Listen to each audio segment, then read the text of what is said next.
UK അഥവാ United കിങ്ഡത്തിൽ നിന്നും വരുന്ന ഞെട്ടിക്കുന്ന വാർത്ത ഇത്തരത്തിലാണ്.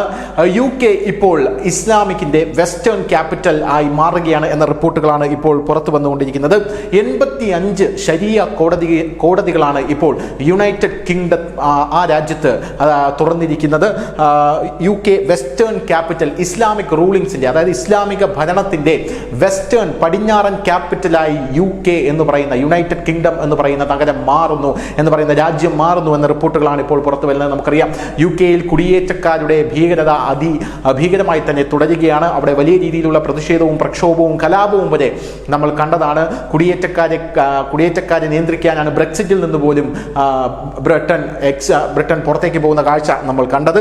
എന്നാൽ ഇപ്പോൾ വരുന്ന റിപ്പോർട്ടുകൾ അനുസരിച്ച് 85 ശരിയാ കോടതികളാണ് അവിടെ ഉള്ളത് എന്നാണ് മനസ്സിലാക്കിയിരിക്കുന്നത്. നാഷണൽ സെക്യുലർ സൊസൈറ്റി ആണ് ഇത് പറഞ്ഞിരിക്കുന്നത്.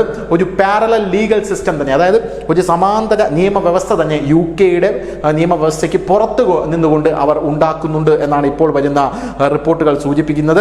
കോൺട്രവേഴ്ഷ്യൽ ആയിട്ടുള്ള, അതായത് വളരെയധികം വിവാദപരമായിട്ടുള്ള പല നിയമങ്ങളും ശരിയാ നിയമത്തിനകത്ത് വരുന്നു. പോരാത്തതിന് ആന്റി വുമൺ ഐഡിയാസ്, അതായത് സ്ത്രീകൾ പുരോഗമനമായി ചിന്തിക്കുന്ന ഒരു രാജ്യത്ത് സ്ത്രീകളെ പിന്നോട്ടടിപ്പിക്കുന്ന ആന്റി വുമൺ, സ്ത്രീ വിരുദ്ധമായിട്ടുള്ള, തികച്ചും അങ്ങനെ സ്ത്രീ വിരുദ്ധമായിട്ടുള്ള ഐഡിയാസും ഇപ്പോൾ വരുന്നു എന്ന റിപ്പോർട്ടുകളാണ് പുറത്തു വന്നിരിക്കുന്നത്. കെയർ സ്റ്റാർമർ എന്ന് പറയുന്ന അവിടെയുള്ള പ്രൈം മിനിസ്റ്റർ വലിയ രീതിയിൽ പ്രതിരോധത്തിലാകുമെന്നാണ് ഇപ്പോൾ വലിയ വിദഗ്ധരെല്ലാം തന്നെ അദ്ദേഹത്തിന് മുന്നറിയിപ്പ് കൊടുത്തിരിക്കുന്നത്. അദ്ദേഹത്തിൻ്റെ ഭരണകൂടത്തിൻ്റെ കീഴിൽ ഇത് അനുവദിക്കാൻ പാടില്ല എന്നുള്ള പ്രഷർ അദ്ദേഹത്തിന് വരുന്നു.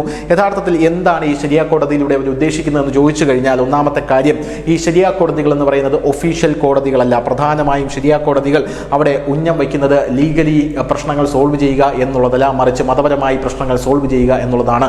ഇനി എന്ത് പ്രശ്നങ്ങളാണ് അവർ സോൾവ് ചെയ്യുക എന്ന് പറഞ്ഞു കഴിഞ്ഞാൽ, ഫാമിലി മാറ്റേഴ്സ് ആണ് പ്രധാനമായിട്ടും അവർ സോൾവ് ചെയ്യുന്നത്. എന്നാൽ ലിവിങ് ടുഗദർ അല്ലെങ്കിൽ ഉല്ലാസ വിവാഹം അല്ലെങ്കിൽ വിവാഹിതരാകാതെ ജീവിക്കാനുള്ള ആ ഒരു നിയമത്തെ അവർ അനുകൂലിക്കുന്നില്ല, അവർ എതിർക്കുന്നു എന്നുള്ളതാണ് ഒരു പ്രധാനപ്പെട്ട കാര്യം എന്ന് പറയുന്നത്.